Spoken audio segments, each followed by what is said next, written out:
తెలంగాణ భవన్లో జగదీష్ రెడ్డి మాట్లాడుతున్నారు. ఇప్పుడు ఆ లైవ్ చూద్దాం. పెట్టినాడు మీటింగు 49,600 కోట్లు మీరు చెప్పింది. రాష్ట్ర రైతాంగానికి విజ్ఞప్తి చేస్తా ఉన్నా, ఒక్కసారి జాగ్రత్త వినుండ్రి. మొదటి రోజు చెప్పింది 49,600 కోట్లు, 4 రోజులకే 31,000 కోట్లకు తెచ్చారు. మొదటిది 49,500 కోట్లు, మళ్ళీ వారం తిరగక ముందే 31,000 తెచ్చారు. ఇదేందా అంటే కాదు రైతులే తీసుకున్నారు కానీ అవి వేరే తీసుకున్నారు. రైతు తీసుకున్నాడు, తీసుకుంటే ఏంది? రైతు తీసుకునేది రైతు అప్పే కదా. మీరు రైతులకు రుణమాఫీ అని చెప్పారు కదా, మీ జీవోలోనే ఉంది కదా, నీ జీవోలోనే చాలా స్పష్టంగా ఇచ్చినావు.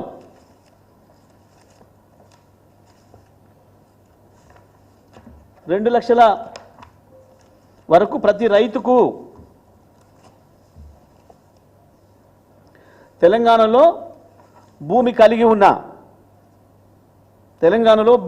ఉన్న ప్రతి రైతుకు 2 లక్షల రూపాయల వరకు రుణమాఫీ జీవోలో ఇచ్చింది. తెలంగాణలో 2 లక్షల వరకు భూమి కలిగి ఉన్న ప్రతి రైతుకు 2 లక్షల వరకు రుణమాఫీ. దీని ప్రకారమే 49,500 కోట్లు వచ్చింది. జీవో మీరిచ్చింది 15/7/24 మీరిచ్చిన జీవోనే. రైతు ఏదో పేరు మీద తీసుకుంటు, బంగారం పెట్టే తీసుకోవచ్చు, కాగితాలు సరిగా ఉండకపోవచ్చు. ఎందుకంటే మీ గొప్ప రెవెన్యూ వ్యవస్థ గట్లా ఏడ్చింది కాబట్టి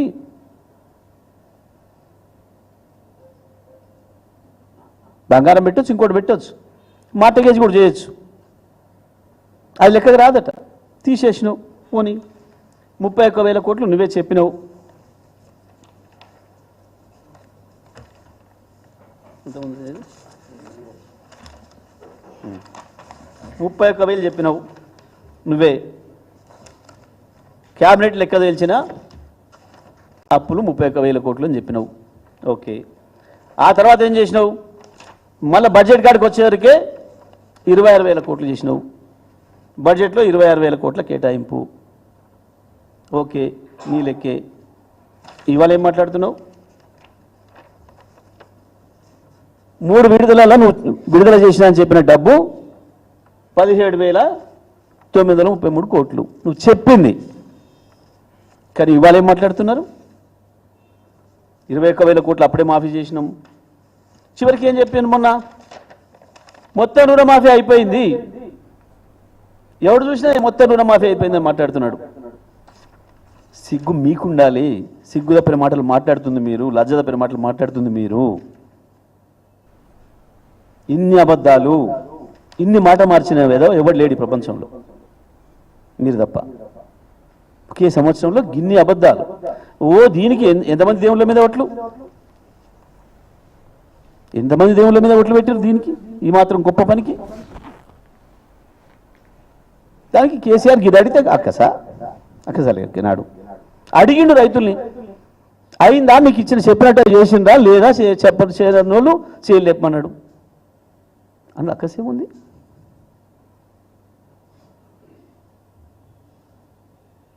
అర్థమైపోయి గిన్నె.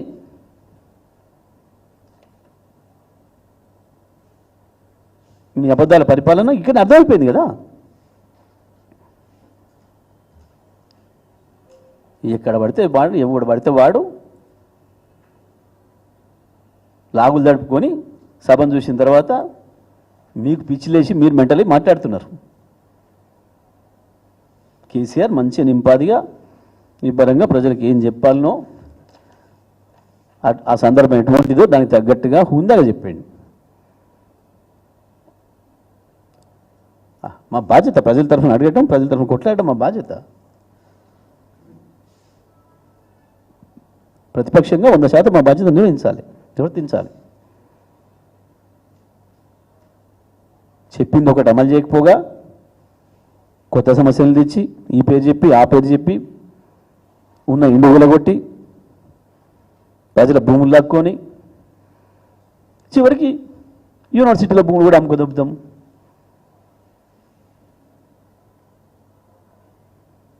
నిజమే, ఒక్కొక్క ఆయన సలహాలు ఇస్తుండే కదా మీకు. 350 ఎకరాల సాలు, యూనివర్సిటీకి ప్రపంచంలో ఏ యూనివర్సిటీ కూడా 500 ఎకరాలు కూడా దాటలేదు. అప్పుడు మరి ఉస్మానియాలు కూడా ఎక్కువ ఉన్నట్టుంది, భూమి 1300-1400 ఎకరాలు ఉన్నట్టుంది. అమ్ముతారా ఓ మూల? గదే కదా అడిగింది కేసీఆర్. ప్రభుత్వానికి అమ్ముకునే హక్కు ఉంది అవసరమైనప్పుడు, ప్రజలకు అవసరమైనప్పుడు. కానీ దానికి విజ్ఞత ఉండాలి, దానికి పద్ధతి ఉండాలి. అవతల విద్యార్థులు అడుగుతున్నారు, ఇది మాదనే భావన వాళ్ళకు ఉంది. కనీసం వాళ్ళతో మాట్లాడాలి, చర్చ చేయాలి. ఏందో మాకు పోలీసు ఉంది, ఏముంటుంది మీ బొంద పోలీసు ఎంతకాలం కాపాడుతుంది? ప్రజల్లో ఒకసారి తిరుగుబాటు మొదలైతే ఎవడన్నా పోలీసులు అడ్డం పెట్టుకొని రాజ్యం చేస్తాడు ఎవడన్నా? పోలీసులు సమాజంలో ఏమో నేరం జరిగితే గాఢ పని చేస్తారు, కేసులు చేస్తారు, విచారణలు చేస్తారు, కోర్టులు హాజరు చేస్తారు.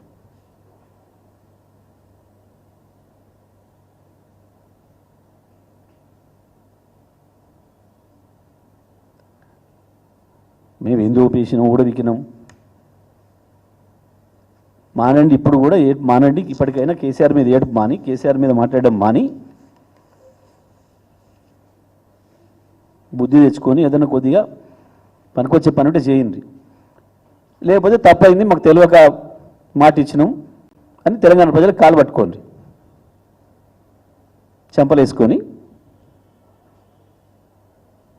తెలియకనే ఇచ్చినాం హామీలు, లంక బిందెలు ఉన్నాయనుకున్నాం, తెలియక.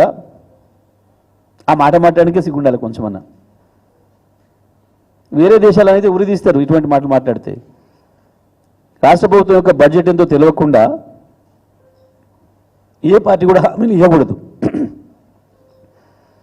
రాష్ట్ర ప్రభుత్వం యొక్క ఆదాయ వ్యయాలు తెలియకుండా కేంద్రంలో పరిపాలన చేయాలనుకుంటే కేంద్ర ప్రభుత్వం యొక్క ఆదాయం ఏమేమి తెలియకుండా ఏ పార్టీ కూడా మేనిఫెస్టోలు ఇవ్వకూడదు. కేసీఆర్ తెలియకనే చెప్పలే అట్లా. మీరు ఇంత పోజులు కొడితే 2014లోనే లక్షలోపు రుణమాఫీ అంటేనే 17,500 కోట్లు లెక్క మాకు వచ్చింది. 17,500 కోట్లు చేసినాం, విడతల వరకు చేసినాం మేము. 2014లోనే లక్షలోపు రుణము 17,500 కోట్లు ఉంటే ఈ రాష్ట్ర ప్రజలకి, అవ్వాలనే 26 లక్షల మంది రైతులు ఉంటే, లక్షలోపు ఉన్నోళ్ళు 2 లక్షల లోపు రుణం ఎంత పెరగాలి? 2 పైన పెరగాలి.